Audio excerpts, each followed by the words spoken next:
Good afternoon, or good noon, or good morning. I don't know how I put this intro, but regardless, welcome to my channel. Today we are going to finish off the Tanarian invasion breakdown with the resolution, which we have managed to finish the final episode. And also, guys, if you haven't seen my latest video, it is my first gameplay video of Bendy the Enigma Machine, chapters 1 through 3. If you guys haven't seen that video, I'll probably link it down in the comments or probably link it in the description. So if you're wanting to watch some gameplay, you can go ahead and click that link. Also, the second part of that game probably will be coming out sometime this weekend. But anywho, let's get into the video. Okay, so we have made it to the resolution. Let us begin. First, let's start off from where we left off last time.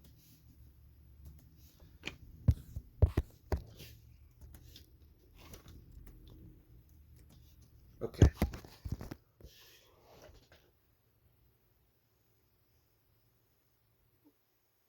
On the morning of July 27th, 2024 at 11:38 a.m., Solomon gave the order for his bomber division to launch their bomb raid upon the Allied defenses of the capital.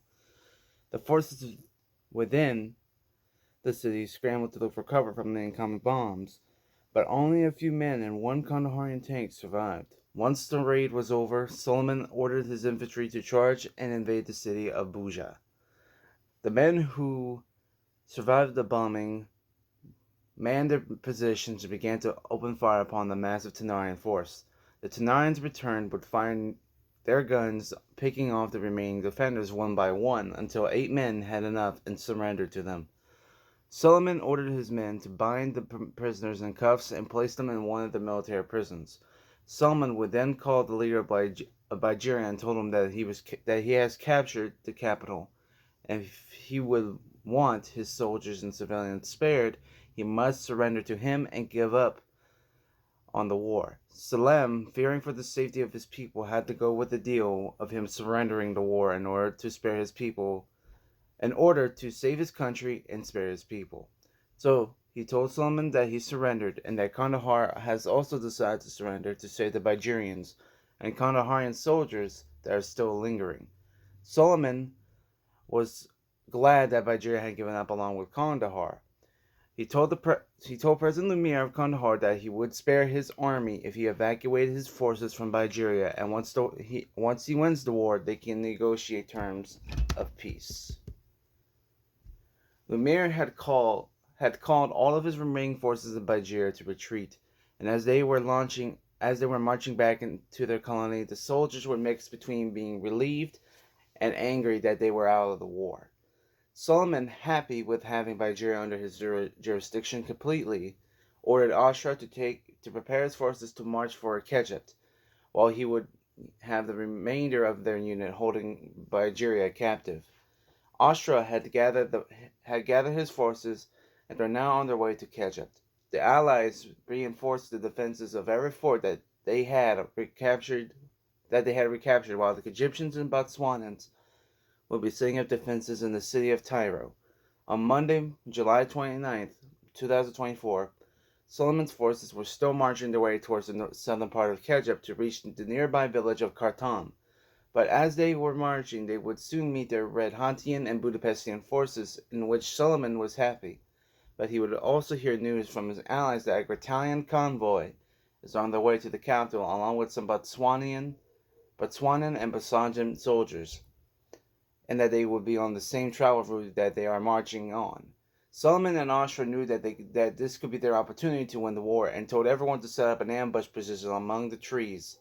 And once the Allied convoy is halted by the barricade they were making, they would launch their attack. After finishing their trap, they set up their positions on both sides of the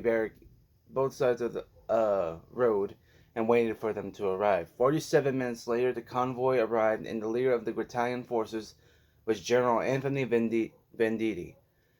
He saw the barricade and ordered his men to stop and to be aware of their surroundings because he knew something was wrong. And as soon enough, his suspicions came true. Came true. Came true. As he heard gunshots coming from the tree line and he too would be struck and would die where he stood. The Allied forces tried their best to protect themselves and the convoy, but their tanks and patrol vehicles would be destroyed by Red Hantian tanks and Tanarian rocketeers. The firefight continued another 30 minutes until the survivors of the Allied forces shouted that they surrendered. Ashra and his allied force would then step out of the trees and apprehended their prisoners along with the surviving truck of supplies. Ashra's forces reunited again with Suleiman, and Suleiman was proud that Ashra brought the supplies they needed and more prisoners to interrogate for information about the Allied defense of Khartoum.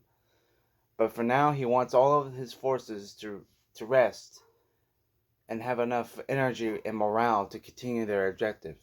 When the soldiers at Khartoum realized that their convoy haven't came or their communication through radio lines weren't responding, they assume that they had been attacked and are aware that their enemies are close to where their positions are. The commanding officer of the Egyptian army holding Khartoum is Colonel Ajal Parami. Parami tells his men to set up defenses within the village so that if the first lines of defense are overtaken, they would regroup at the center and hold their line. On Tuesday, July 30th, 2024, at 4:13 p.m., Lieutenant Ashra and his units launched their assault on the village of Khartoum. General Ajal also had help from the battalions and battalions to defend the village, but as they fought, both sides were losing casualties, and the battle will result with Ashra capturing the village along with imprisoning Ajal and a small group of Egyptian and Bassajan soldiers. Meanwhile, the Allies were in Tyro discussing amongst themselves what they should do because earlier they heard the sounds of battle at Khartoum. And as they watched, they were devastated to see that a Tanarian flag was flowing in the wind, meaning that Khartoum had fallen, and their enemy is closer to the capital by 5 miles. Now with Khartoum and Tanarian's occupation, the leaders had to rely on making the right choice, and they only had two options that were brought up amongst themselves. Option one is if the Allies continue the fight, the Tanarians will, with no way of gaining supplies,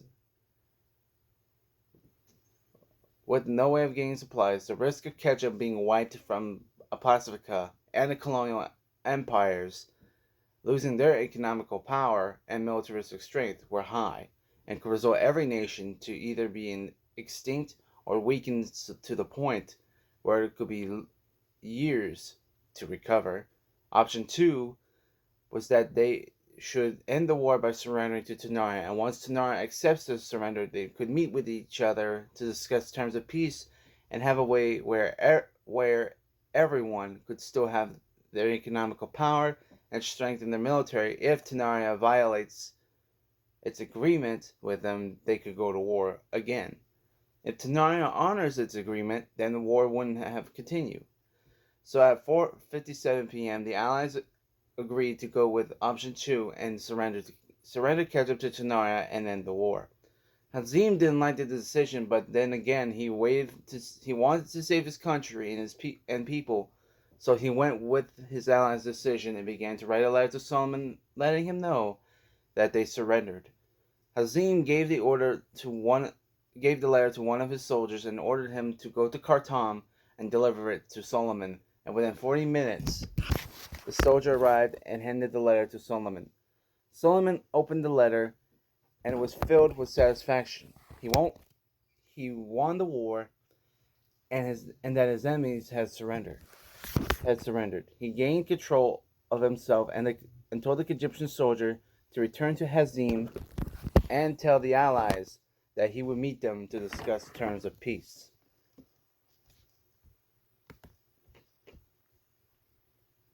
As time went by, Solomon's forces and the president of Kandahar have arrived in the city of Tyro, where they would begin their discussions of terms.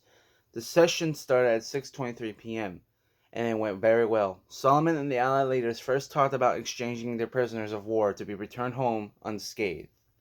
After the prisoners were released and returned to their armies, they began to sign two treaties. One of the treaties was a non-aggression treaty, and the second one was Tanarian's version of occupation agreement for its formal occupation of Kegypt and Bulgaria.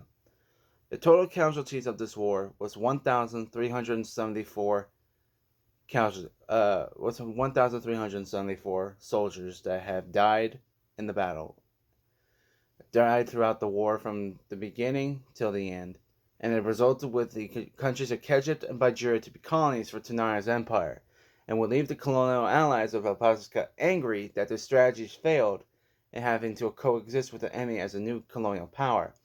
But this will soon change, because even though they lost the war, currently, right now, they're at war with Tanarian again.